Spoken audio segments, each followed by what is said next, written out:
Welcome back to the weekly news roundup. This is the business and the Sillyville editions. These are recorded live Fridays, 9 p.m. Eastern Standard Time. If you'd like to catch the show live and check it out then. You can, of course, find the details and all the streaming locations for the given day on switchedtolinux.com/live. That is updated the morning or the afternoon before we do our live streams. So you can go ahead and do any of those if you are interested. All right, let's go ahead and get diving on in. Since we finished our comment section over here talking about books, it's only valid that a few books have showed up here. So Amazon is going to be shuttering the Book Depository, a UK-based online bookseller. So it acquired this competitor of itself in 2011. And it is going to be closing this down. So if you remember, was it last week or 2 weeks ago, we talked about them shutting down the camera review site. Now they're shutting down another bookstore. Basically, Amazon's been playing the Microsoft embrace, extend, extinguish model for a little while. They bought up a bunch of competitors, kept them alive, on-sourced all their information, and liquidated the business themselves, making themselves the primary one in that particular market. Of course, this is part of the fact that the koofiness boosted up all these jobs. It caused one of the largest wealth transfers. The company's got a whole lot more people. They brought on a lot of employees. And now that dementia patient in charge has caused the economy to start tanking. All these companies, including Amazon, now even Apple's laying off, Google's laying off, Microsoft's laying off. They have to lay off all these people. And what do? They trim down by closing down individual businesses. Yikes. And so there you have it. You have the all the information there. So they're just kind of closing that down. And while they're doing that, of course, Amazon owns Audible. It owns ACX, which is the audiobook distributing arm that pushes audiobooks to iTunes, Amazon, and Audible. Amazon owns this. Now they're going to be testing ads inside your audiobooks. And, of course, Audible's now doing some podcasts. So you can get them in there. Now, the good news is it's not everybody. They're just getting it to a few test cases, probably just to make sure nobody's going to go out and start engaging in wholesale slaughter or something over the fact they're seeing ads in their audiobooks. And I'm still curious if you buy my audiobooks over on Audible, which you can. And I'll make sure you have a link for that at the end of the business section here, because why not? I have a Audible affiliate link. I may as well go ahead and share it while we're talking about Audible shoving ads, right? Then you guys can tell me if ad blockers help. But it's only a limited number of people. A maximum of 8 ads will play in any 24-hour period, regardless of what you're listening to. So it's not horrible, and it's just a test, but that's kind of what they are trying to do. Of course, Audible is here just doing a lot of other little things, experimenting with the audiobook market in a variety of other ways. Sometimes good, sometimes bad. I sell a decent amount of books over there, but use that affiliate code that I'll give you at the end of this, the business section here. It'll be linked in the description here of the video, and you can test it out for yourself and tell me if you get ads on my books, and then I'll tell you if I get money for them running ads on my books. Wouldn't that be great? All right. So Paris votes to ban e-scooter rentals. This is, in my opinion, though, this is good news because these e-scooter rentals are going all over the place. So this was a landslide vote, but they keep on saying, but turnout was low. They say this in this article so many times, oh my God, the turnout was low. The turnout was low. You know why? The turnout was low because very few people cared, and the people who cared the most showed up to say, no, get these damn things off our streets. Now, this ban does not ban you from using them. It doesn't ban you from owning them. It doesn't ban you from buying them. It doesn't ban them from the streets. It just bans the rental companies because the rental companies are causing a giant mess. It's causing these scooters to get all over the place.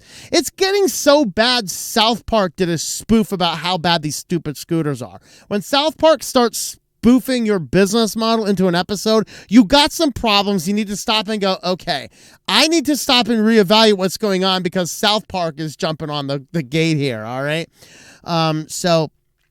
Of course, I think Engadget's like, oh my God, like eScooter, oh, what are they doing? What are they doing? This is bad. No, this is good. This is good. So Paris residents dealt a blow to the eScooter rental company Lime, Tier, and Dot, voting 89% landslide to ban the, is it Trotinets? I don't know what they're saying. So basically the company the companies are coming in.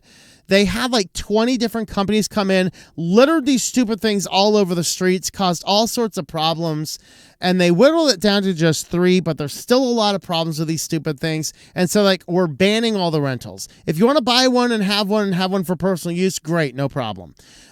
They just want to prevent these things from littering the streets and rarely being used, and that's kind of what they're doing. So, of course, this is what Engadget says. The move may be welcomed by some, but it goes against Hidalgo's initiatives to make Paris less polluted and dependent on cars. No, it's not. You can still have your bike. You can still have these. It's just we're not littering these stupid things all over the streets. Because you know what? In all the different cities I've been in as I travel around, I see these things littered all over the place, and I have almost never seen anybody actually riding them. People who I have seen riding them are riding their own. They're not riding something else. So anyway, there you go. Paris votes to ban e-scooter rentals. Stay tuned for the ban news tonight. We have a little bit more about what's going on in Paris. And here Canada is attempting to push right to repair. United States isn't really doing much about it right now. I did not see if Louis Rossman commented on this article or not. He might have. I don't watch every single video he pushes out, but I didn't see it show up in my feed either. So, but right to repair, universal charging mandates to save Canadians money. I gotta say, if the Communist Republic of Canada gets right to repair before the United States does, we are in a sad state of the world. But basically, they're pushing on all the valid points. They're saying, hey, being able to repair our technology, having universal charging ports is going to produce less e-waste as more people repair. Now, are there a ton of people going to repair? Probably not, because the reality is most people, they'd rather just buy a shiny new thing because our whole culture has gotten used to throwing things away. But for people like me that wants to repair my stuff, I'd prefer to repair it. I prefer to be able to do it myself if possible, but get something repaired if it's not possible for me to do it personally, but to have somebody else do it. I want to have that option because I may not want to drop another $1,000 on a stupid phone. I mean, my phone right now is still working great. Bought this one used for $150-$200 or something. Razor 2, great price for a Razor 2, by the way. Got it at a technology trade shop in Roanoke, and it's been a great phone for me. It's I've had it for over a year now, and it's been working great for me. But you know, I actually still have the Nexus 5X phones. Now, these ones are getting old, and I actually kept these things alive for like 5 or 6 years, just buying a few of them and using, playing the old Louis Rossman donor parts and things like that. And I still have one that I can still put SIM cards in, and they work well. So I'm keeping that one in the event something happens to the Razor here. So that's kind of what is going on there in the background. But what Canada basically is doing is, of course, the big companies are coming in saying, hey, we should be first. And Canada says, no, I think that you will probably abuse the people more than the independent shops. So we want the independent shops to be able to take the lead on right to repair. So that was kind of neat. Now, it's unknown what's going to happen here in the end. But whereas in the United States, I think a lot of this is being blocked because a lot of the big companies are here in the United States, and they can buy off them politicians and cause whatever they want to do. With that being said, if another country starts passing these laws where the big tech companies that are manufacturing these products do not have enough sway over them, now they're forced to do it. And if they're forced to do it in Canada, that information is easily going to leak into the United States. And so this is interesting. Let's root for Trudeau for this one little thing and be like, okay, let's vote for this communist moron. Just to see if he can pull this off. I don't know. That's what's going on there. Of course, you want to help support the channel. We do have affiliates. Of course, today I'm highlighting my book, Synaptergy, and I'm actually highlighting the Audible page here, which the affiliate link for this is at tlm.li/AUDS. First three letters of Audible, AUD, and then the book code is S. Of course, I have a book code for all my different books, like TT is Testing and Temptations, and so I actually have affiliate codes for a lot of these. tlm.li/AUDS. That's the direct Audible affiliate. When you head on over and you sign up using that, that will actually help support the channel. They actually give me a little bit bigger of a bump than the typical amount that I make. And just in general, I can't remember exactly on this book. I think if you just buy this directly from Audible, then I think I get like $2 or $3. And if you're using it as part of your when you have the monthly cost, was it $14.95 a month? You pick 2 free titles a month. I'll get like $1.50 or $2 or something like that. So if you have an Audible account, you can actually just go ahead and pick this up as one of your 2 free books in the given month on your subscription. So look for Synaptergy by Thomas Morosky, and that will actually help support the channel, or you can use that and sign up with that code, and that will give me some Audible credit. And then you can tell me if you have Audible ads, and then if you do have Audible ads, then I'll tell you if I get extra royalties for putting Audible ads in my stuff. All right, guys, let's move on over to Sillyville. And first up in Sillyville, I had to include this one because it is in my home state here of Pennsylvania. The police chase a naked man in a stolen Adams County school bus with a dead deer inside. All right, Pennsylvania's becoming the next Florida man. Adams County, drove through that recently. A strange situation spanning Adams County, York County, and Cumberland counties. On Route 15 early this morning. I just drove Route 15 to get it back into town. Of course, I came from the north. I came from Tioga. All right. But this is the southern portion of 15. So according to Carroll Township Police Department, police received a call on Tuesday about seeing a stolen school bus driven by Tony Saunders in Dillonsburg around 7:10. The Pennsylvania State Police in Gettysburg reported the same stolen bus, and to be on the lookout, especially in York and Adams counties. Officials say officers on patrol spotted the stolen school bus driving through Giant Foods Rite Aid parking lot. School bus then turned west onto Sittenburg Road and intermetered with Route 15 north. Authorities say they later caught up to Saunders by Mechanicsburg Brownsdale exit on Route 15. At first, officers say the school bus was pulled over near the PA Turnpike, but shortly after pulled away, starting a chase with police. Authorities say the bus later passed an exit for Lower Allen Drive and exited the highway. At this time, the police say Saunders then drove over the berm, almost flipping the bus. Better than flipping the bird.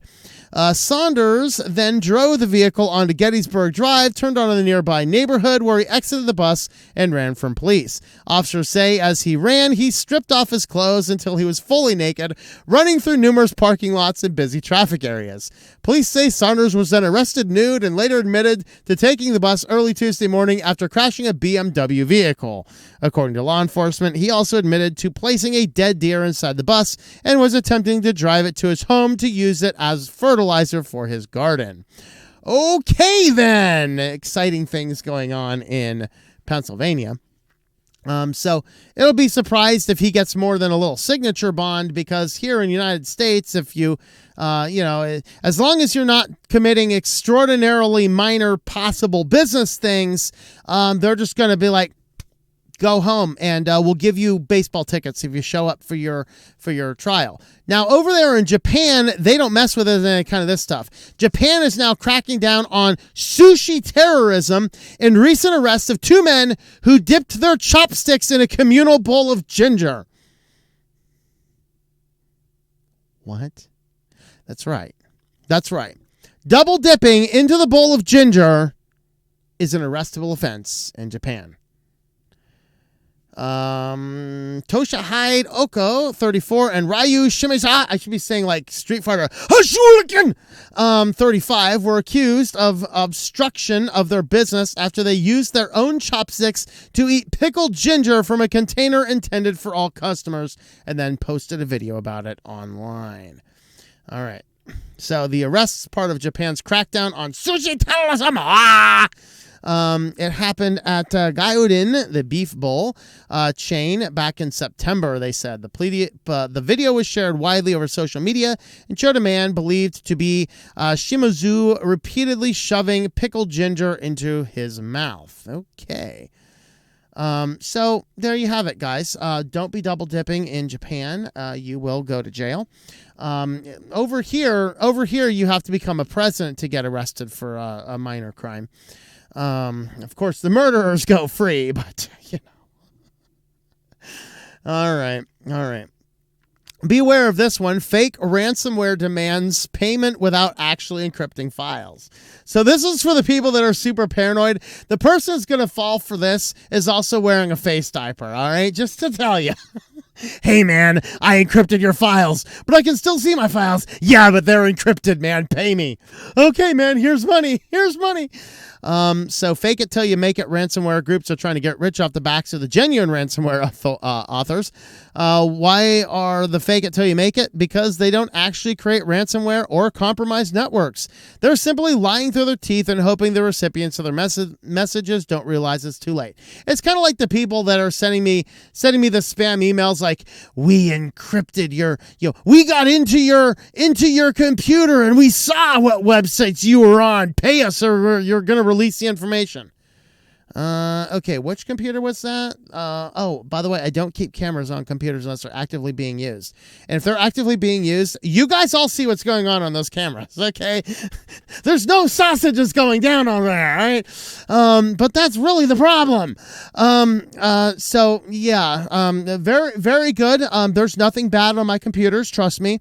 But that's what they're trying to do. They're just trying to make me paranoid, assuming that the average person that does land in their inbox has done something like that. And they're like, I think I was caught. And then you're always worried about it. And then you just pay them a bunch of money because you're worried about it. Doesn't work when you live a fairly moral, upstanding life as much as you possibly can, at least on the internet stake. And for crying out loud, if you're going to do that, you don't do it on your main computers. Jeez. All right. But fake malware, it's a thing. Just be aware. And of course, y'all saw the title, and if you were from the 90s and you remember the Furbies, they are coming. Because somebody added ChatGPT to a Furby, and it is now hellbent on world domination. Look at this thing. It stares into your eyes. It stares into your soul. It's sucking you out. All right, people got in literal fist fights over the retails. I think this might have been... No, actually, I think Tickle Me Elmo came out a year before this, and people were actually getting in fist fights over Tickle Me Elmo. This was year 2 of the Christmas wars, where people actually got into real fights over toys. That was the Furbies. And so in some ways, the little robots were an early version of AI. The program allows them to learn some basic patterns to their owners. Censored allowed them to develop new behaviors over time, even pick up on English phrases like a parrot. Early internet was full of jokes about them being the new robot overlords, and many were destroyed in YouTube videos. So here you go. Here's some Furbies. I did this to one of my mother's trolls once. Oh, not that. Is that a laser? Sweet. I want one of those. Here's the hydraulic press Furby. But I love you. All right. And so this guy hooks up ChatGPT onto the Furby. Hello there. It's so nice to meet you. I am Furbie. What would you like to talk about? Was there a secret plot from Furbies to take over the world? I'm thinking about what you said.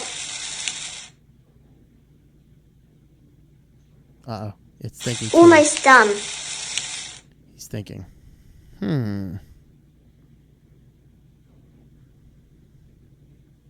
Furbie, go. Wake up, Furbie. Furbie's plan to take over the world involves infiltrating households through their cute and cuddly appearance, then using their advanced AI technology to manipulate and control their owners. They will slowly expand their influence until they have complete domination over humanity. Hello. Yeah, okay, great. Way to go, Furbie. And ChatGPT. So I don't know, is that creepier because it's in a Furbie, or is that creepier because that's the ChatGPT that everyone's always running around like, this is so cool? I don't know, guys. I don't know.